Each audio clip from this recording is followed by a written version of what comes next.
अस्सलामु अलैकुम। बिस्मिल्लाहिर्रहमानिर्रहीम।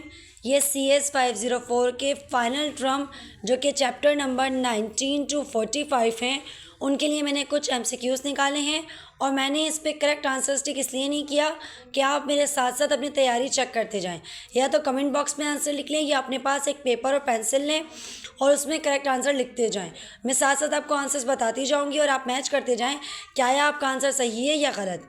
हमारे पास पहला MCQ है, thin client model is one of configurations of model. तो इसका करेक्ट आंसर है क्लाइंट सर्वर। उसके बाद हमारे पास अगला MCQ है, STL स्टैंड्स फॉर। अच्छा, ये जो फुल फॉर्म्स आनी होती है ना, ये शॉर्ट क्वेश्चंस में भी आ जाती हैं हमारे पास, तो इन्हें बहुत तवज्जो से और बहुत ध्यान से याद रखा करें। तो इसका करेक्ट आंसर है स्टैंडर्ड टेम्पलेट लाइब्रेरी।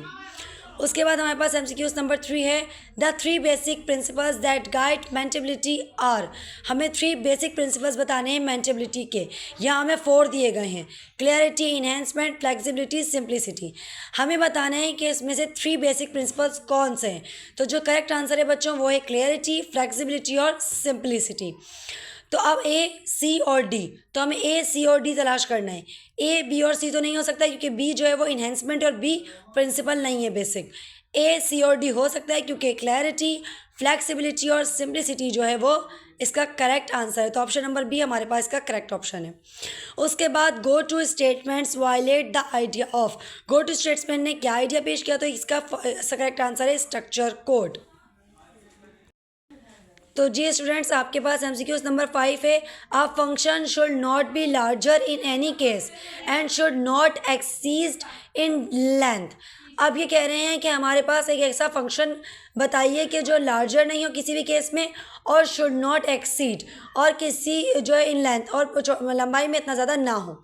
तो हाफ पेज हो, 1 पेज हो, 2 पेज हो, 3 पेज हो, तो इसका करेक्ट ऑप्शन है 1 पेज। उसके बाद MCQ नंबर 6 है, data centred architectural style is also called. हमें इसका करेक्ट ऑप्शन बताना है, तो इसका करेक्ट ऑप्शन है रेस्पिरेटरी मॉडल। MCQ नंबर 7 है, global variables in C++ should always be referred by using the. C++ में ग्लोबल वेरिएबल्स कब रेफर्ड होते हैं, तो बहुत ध्यान से हमने ध्यान रखना है कि आपके पास पहले ऐसे हो फिर वो वाला ऑपरेटर, ठीक है। उसके बाद हमारे पास MCQ नंबर 8 है, there are dash layers in OSI reference model. कितनी लेयर होती हैं OSI रेफरेंस मॉडल में, तो इसका करेक्ट आंसर है 7 लेयर्स होती हैं। MCQ नंबर 9 है, dynamic process model shows the process dash of the system. Dynamic process model कौन सा सिस्टम शो करता है, तो इसका करेक्ट आंसर है स्ट्रक्चर सिस्टम।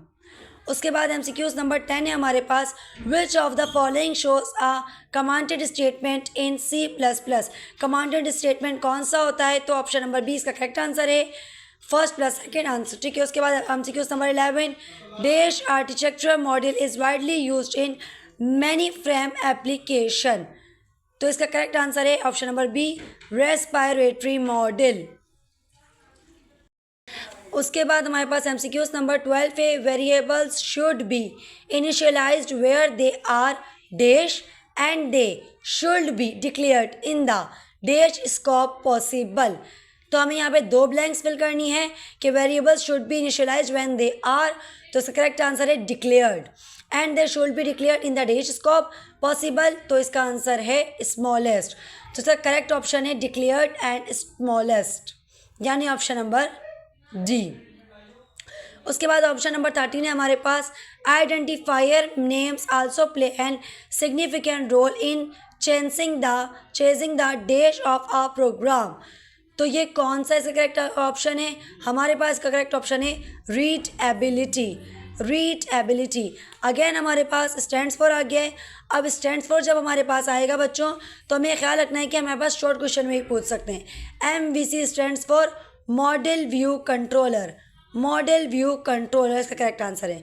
फिर उसके बाद MCQ number 16, which of the following is not a possible server in client server environment. हमें करेक्ट ऑप्शन चूज़ करना है कि कौन सा क्लाइंट सर्वर इन्वायरमेंट है, तो हमें बताना है इसमें से वो कौन सा है। इसमें से वो कमेंट से, इंडेंट से या पैरामीटर से या शॉर्टकट से। अच्छा स्टूडेंट्स, इन एमसीक्यू इन ऑप्शंस में से हमारे पास कोई भी करेक्ट ऑप्शन नहीं है। इसका करेक्ट ऑप्शन है टाइम सर्वर। टाइम सर्वर, ये हमें कोई भी ऑप्शन सही नहीं दिया हुआ। विच of the following is not a possible server in client server environment, तो वो टाइम सर्वर। ये ऑप्शन हमारे पास करेक्ट नहीं है। MCQs नंबर 17 है हमारे पास। In case of header files construction is to avoid dash errors the construction should appear in the top of the file, और ब्रैकेट में दिया हुआ है बिफोर द फाइल हेडर। हमें वजाहत भी कर दी है कि बिफोर द फाइल हेडर, तो उसका करेक्ट ऑप्शन है हमारे पास कॉम्पिलेशन। कॉम्पिलेशन। MCQs नंबर 18 है हमारे पास। Which one of this represents the Kruchten's 4+1 architectural view model, तो logical view, process view, physical view, development view, use case view, तो यही ऑप्शन हमारे पास करेक्ट है। याद रखिएगा ये यूज़ केस व्यू है और इसमें 4 ऑप्शंस आएंगे, logical view, process view, physical view, development view. Again ये हमारे शॉर्ट क्वेश्चन में पूछ सकते हैं कि यूज़ केस व्यू के लिए आर्किटेक्चर व्यू मॉडल बनाने के लिए कौन से 4+1 इंपॉर्टेंट है, तो हम बता सकते हैं कि logical view, process view, physical view, development view, use case view. यह सवाल पलट के भी आ सकता है, हमें पूछें कि where we use case view, तो हम बताएंगे कि आर्किटेक्चर व्यू मॉडल बनाने के लिए हमें यूज़ केस व्यू की ज़रूरत पड़ती है। Client server is a day system model. Client server कौन सा सिस्टम मॉडल है, तो इसका करेक्ट आंसर है डिस्ट्रीब्यूटेड। डिस्ट्रीब्यूटेड मॉडल है client server. Vertical partitioning is also known as factoring. अब आप अपने पास कैलकुलेट करें कि आपके 20 में से कितने मार्क्स